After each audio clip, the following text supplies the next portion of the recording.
Hola, buen día. Nosotros somos estudiantes de Derecho de sexto semestre y el día de hoy estaremos realizando una actividad ligada a la defensa y contradicción en relación a la Comisión de la Verdad. A nosotros nos correspondió la réplica del mismo y pues por ende podemos empezar diciendo que si bien parte del contenido del informe es impulsar a que el reconocimiento extrajudicial del Estado en lo que es atinente, digamos, a los siniestros causados dolosamente por el a veces mal llamado conflicto armado. Eso siempre va a ser motivado por la máxima de que solo a través de la verdad se construye el baluarte de la paz.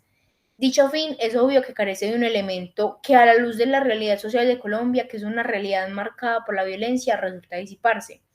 Más que reconocer todo lo sucedido y más que saber la verdad del asunto con el fin de avanzar en ese proceso de reconciliación, debería tratarse del ejercicio de una voluntad política que sea garante de la no repetición. Es decir, a nosotros de nada nos sirve saber la verdad, a nosotros de nada nos sirve reconocer lo que sucedió si no se automatiza la voluntad de no revivirlo y de no repetirlo.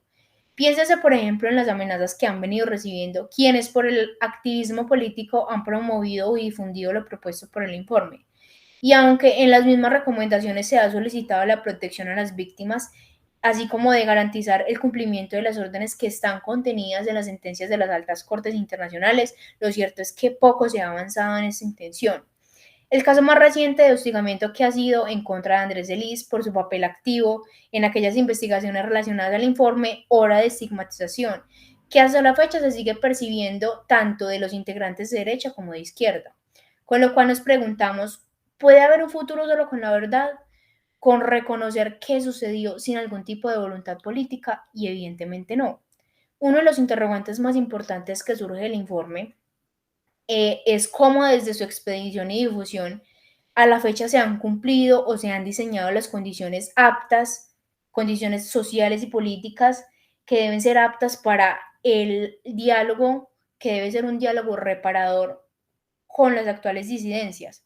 No es un secreto que el diálogo, el único diálogo que se ha implementado hasta la fecha, no ha sido más que el de la dialéctica de las armas.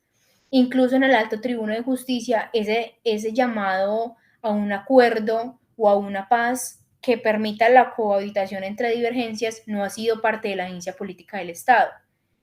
El Estado necesita del conflicto tanto como el conflicto mismo necesita del Estado para subsistir.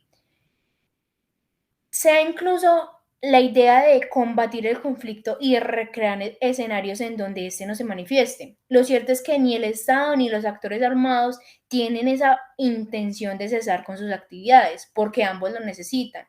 Ameritan el conflicto vigente para justificar sus actos políticos. El posconflicto en Colombia se ha venido estructurando desde la perspectiva única de las víctimas, sean los campesinos, los falsos positivos y los demás actores pasivos. Sin embargo, no se ha hecho un análisis profundo de ambas versiones.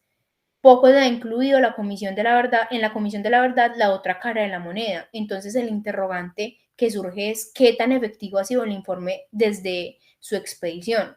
El conflicto ha cambiado, se han diseñado las condiciones materiales para integrar un verdadero diálogo afectivo o efectivo entre el Estado, entre las víctimas, los sujetos armados actualmente en existías. Bien parece que no, ni ha sido, ni hasta el momento se ha implementado. Mal haríamos también en negar que ha tenido una gran incidencia el informe final en Colombia.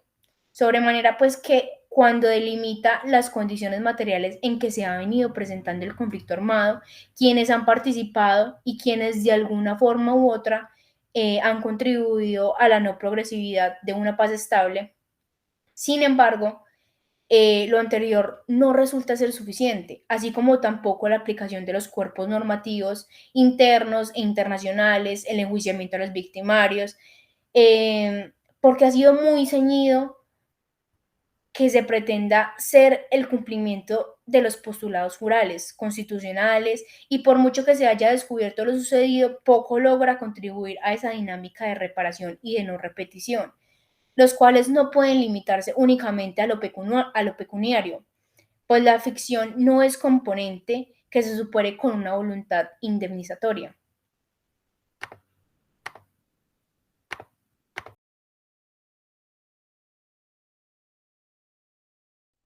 Bueno, con concordancia en lo anteriormente expuesto y siguiendo el hilo que ha llevado nuestros argumentos.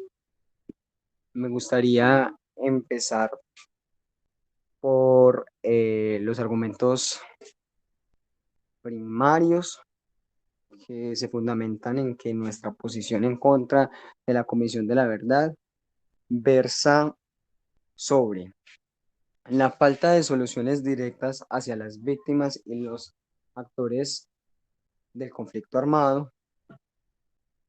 Y es que, como tal, más allá de la idoneidad o no del informe, lo que sí es que después de 50 décadas de guerra en nuestro país, lo menos que necesita la sociedad como tal es un escrito eh, relevando, haciendo una revelación de una verdad parcializada, sino que lo que verdaderamente requieren esos campesinos y esas víctimas es una reparación que pueda garantizar como tal la compensación de esos perjuicios que sufrieron durante la guerra y su no repetición. Es así entonces que me gustaría iniciar hablando acerca de la falta de acción y pasividad. Se podría entender también como una coautoría del Estado que ha llevado a la influencia sea sustituida por la dialéctica de las armas de los sujetos armados, quienes creen ser los dueños de la verdad, que los revictimiza y con ello justifican las causas absurdas de la guerra. Bien parece que ni un formato atiborrado de letras, que se hace llamar informe final, sirva para mitigar entonces el susodicho conflicto. Lo anterior dándose en unas zonas de conflicto, en unos municipios muy apartados del país, donde la sustitución de potestad pudiera darse de forma lo más sencilla posible, tanto por autodefensas como por paramilitares e incluso hasta por las mismas guerrillas, lo que llevó a la comunidad a un evidente desasosiego, pues la figura del Estado era solo una palabra con connotaciones vacías. Las armas al margen de los postulados constitucionales fueron las que cobijaron esta ausencia. El Estado desprotegió por más de 5 décadas, a aquellos a quienes estaba llamado a proteger y administrar. Permitió con su beneplácito tácito la construcción de una maquinaria armada que sustituye su influencia por sujetos procedentes arbitrarios, arriesgados a su propia desconocimiento de las costumbres y la dignidad humana. El que se exponga a esta situación en un informe no aporta nada, no sirve de nada, son solo letras vacías que revictimizan en lugar de brindar sendos de reparación. Me gustaría iniciar hablando de la solución más necesaria en este conflicto armado y es el tema de la tierra.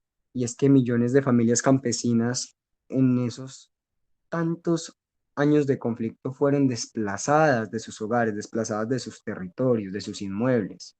Esto por grupos al margen de la ley que querían aprovecharse de manera ilegal e ilícita de su calidad de víctimas. Colombia es el país más desigual en acceso a la tierra en América Latina. Para el año 2013, el 52% de la tierra en el país le pertenecía al 1,5% de la población. Hace más de 50 años no se realiza un censo agrario en nuestro país. Se debe actualizar ese catastro. Se debe grabar con impuestos altos a los dueños de altas tierras y sobre todo se debe mirar la idoneidad de esta, se debe mirar cómo fue adquirida la propiedad, si fue de manera lícita o ilícita, y en caso de haber sido de manera ilícita debe ser devuelta a las víctimas del conflicto. Aparte de todo, lo más importante dentro del tema de las tierras es pedir la productividad de esta, porque no solo que se concentra en una cantidad pequeña de personas, sino que además la mayor parte de esta tierra no está siendo producida.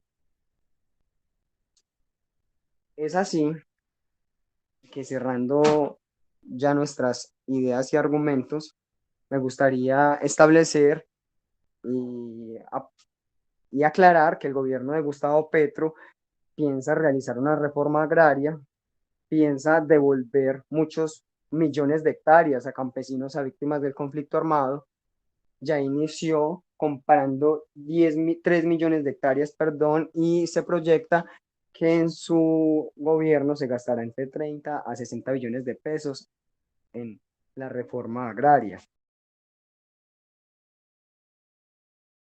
Continuando con la dinámica del debate, sin duda alguna el periodo de violencia que padeció Colombia y de la que hoy día sigue teniendo secuelas es un hecho netamente notorio y no se discute.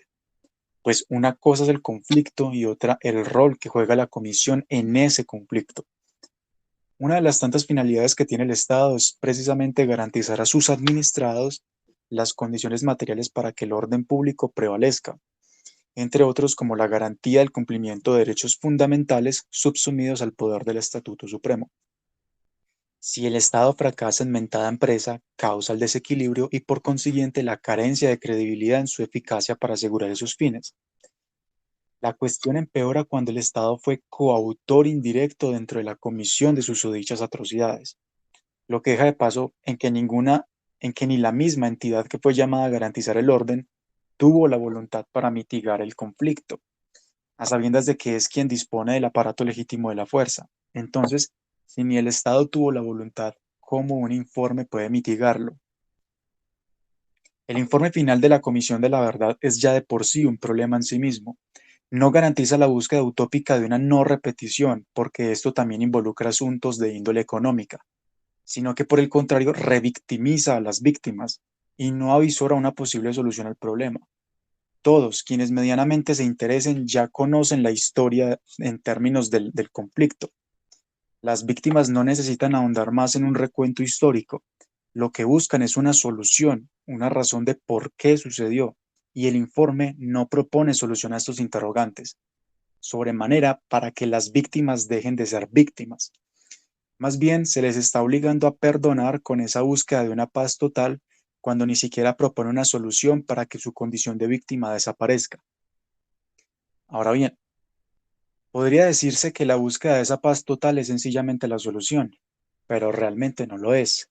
Es nugatoria de todo principio del derecho, sobremanera si se alude a la libre, informada y autónoma manifestación de la voluntad de las víctimas en cuanto a su desconocimiento de causa, en un pleno conocimiento de las razones por las cuales fueron sus familiares y el Estado no hizo absolutamente nada para protegerlos. Mal haríamos en hablar del problema como si fuera un problema netamente dogmático de derecho, pues aunque ínfimamente pueda ligarse, lo cierto es que el problema es más estructural. Es la inejecución de las obligaciones que le son inherentes al Estado las que frustraron todo intento para descubrir la plena verdad, porque como lo hemos dicho y como lo han afirmado mis compañeros antes, el Estado es uno de los beneficiarios de ese conflicto armado. Los problemas de fondo no se solucionan con parafernalias políticas, ni mucho menos sentimentalistas. Proteger al victimario entonces es también proteger a la víctima, y es algo que el derecho penal ha enseñado.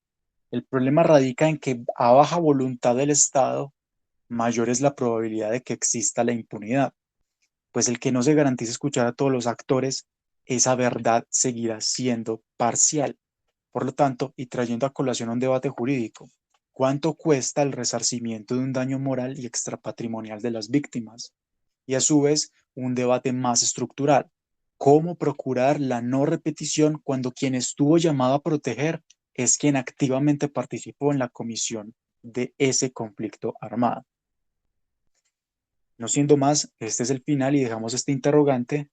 Sin embargo, nos parece oportuno dejar claro que esta no, digamos, todos los postulados y las opiniones que aquí se formularon no son genuinamente nuestra opinión política, no son genuinamente nuestro ideal político, sino que en aras de satisfacer las necesidades y el cumplir con la tarea académica, se buscó ahondar este problema desde un punto alterno, desde otra perspectiva.